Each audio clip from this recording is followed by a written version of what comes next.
Lijep pozdrav svima. U ovoj video lekciji govorimo o filozofu za kojeg se također nije znalo je li bio Irac ili Škot. Takav smo slučaj imali i kod Ivana Scotta Eriugene. Pa smo otkrili da se u to doba Skotima nazivalo Irce. Međutim, kod današnjeg junaka situacija je drugačija. Kad otvorimo Hrestomatiju Frederika Copelstona, na stranice o ovom čovjeku otkrijemo da za njega to ne vrijedi. Ovaj čovjek rođen je u Škotskoj. Njegovo ime Duns Scott sa c, s k, nije više ni bitno. Svoju pamet širio je u Oxfordu i u Parizu. Zbog svoje oštroumnosti prozvan je i doktor subtilis, što znači oštroumni učitelj. Izgleda da je taj srednji vijek zbilja pun nekih doktora, kao naša politička scena. U udžbeniku Borisa Kalina piše da je Duns Scott bio jako kritički nastrojen, da je metoda pro et kontra kod njega doživjela vrhunac, to jest metoda za i protiv. Iako je bio franjevac, radi jedan veliki zaokret u srednjovjekovnoj filozofiji. Odvaja vjeru i um. Odvaja filozofiju od teologije. Dakle, filozofija nije ovdje da opravdava vjerske dogme. Dokazi uma, kritički i analitički postupak, to su elementi na kojima je filozofija, ili za Dunsa Scotta metafizika, utemeljena. Inače je riječ o čistoj teoriji. Filozofija se dakle uopće više ne treba baviti teologijom, nije ona njena služavka.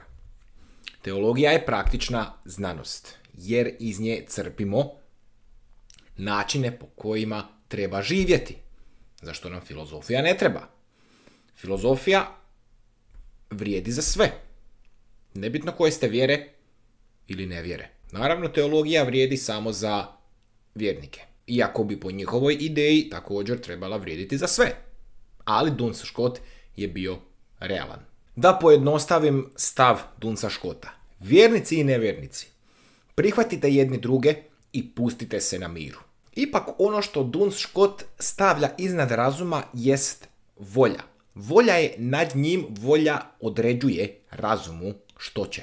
Kad volja ima primat, to se u filozofiji naziva voluntarizam. Dobro je ono što Bog kaže da je dobro. A ljubav je ono najveće dobro kojemu čovjek treba težiti. Tim podređivanjem Duns Scott se zapravo suprotstavio Tomi Akvinskom, koji je prednost davao razumu nad voljom. On je bio intelektualist. Duns Scott je njegova suprotnost. On je volju stavio iznad razuma. Sve je to zapravo priča o tome na koji je način Duns Scott odvojio vjeru od uma, to jest filozofiju od teologije. Filozofija je teorijska znanost, teologija je praktična. Filozofija se temelji na razumu. Teologija se temelji na volji. Filozofiji je cilj znanje, a teologiji je cilj ljubav. Naravno, ako je volja iznad razuma, teologija je iznad filozofije. U duhu svoje filozofije Duns Scott je nalagao da je ljubav važnija od vjere, kad je odnos s Bogom u pitanju. I time je Duns Scott zapravo predvidio nešto što je i danas vrlo česta pojava. A to je da se ljudi busaju u prsa da su vjernici, pritom uopće ne žive kao vjernici. Prevedeno, uzalud odlaženju u crkvu nedjeljom, križanje prije jela i prije spavanja i zastupanje nekih stavova u javnom prostoru, ako vjera vas ne čini boljim ljudima, ako vjera ne izvlači ono najljepše iz vas, a to je ljubav. Ako vjera iz vas ne izvlači ljubav prema svima, ono što je temeljna ideja kršćanstva, onda vi niste pravi vjernik. Možete vi tvrditi da vjerujete koliko god želite, Ali ako to iz vas ne izvlači ono najbolje, ljubav, lažete. Prozborit ćemo riječ dvije o gnoseologiji Dunsa Scotta. Dvije su vrste znanja. Apstraktno i intuitivno. Krenut ćemo od intuitivnog. Sve ono što je dohvatljivo našim osjetilima, našim očima, ušima, jeziku, nosu, to sve ulazi u naš mozak i intuitivno saznajemo neke nove stvari. Dakle, od stvari koje možemo vidjeti, čuti, okusiti, omirisati, opipati. To ne možemo raditi recimo s pojmom slobode, pravednosti, hrabrosti. Kad o takvim stvarima saznajemo ili kad o takvim stvarima nešto znamo, koristimo apstraktno znanje. To ne možemo vidjeti, ne možemo čuti, ne možemo opipati. Vi kad razmišljate o slobodi, apstraktno razmišljate, jer sloboda nema neki svoj oblik.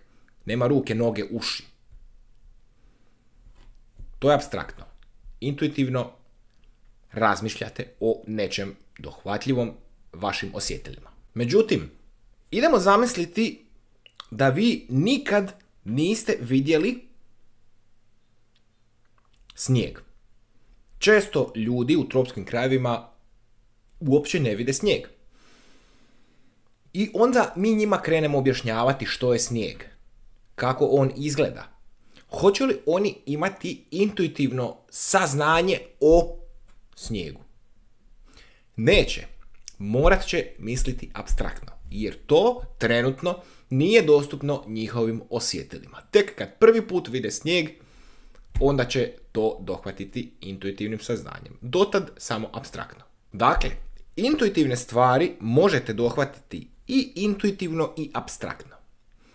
Apstraktne stvari možete dohvatiti samo apstraktno. Svaki češnjak je luk, ali nije svaki luk češnjak. Toliko za ovu video lekciju. Koristio sam se udžbenikom Borisa Kalina, Povijest filozofije, priručnikom za pripremu ispita iz državne mature iz filozofije Dunje Marušić-Brezetić, udžbenikom Tomislava Reškovca Filozof i ja, te filozofskom hrestomatijom Istorija filozofije Frederika Coplestona.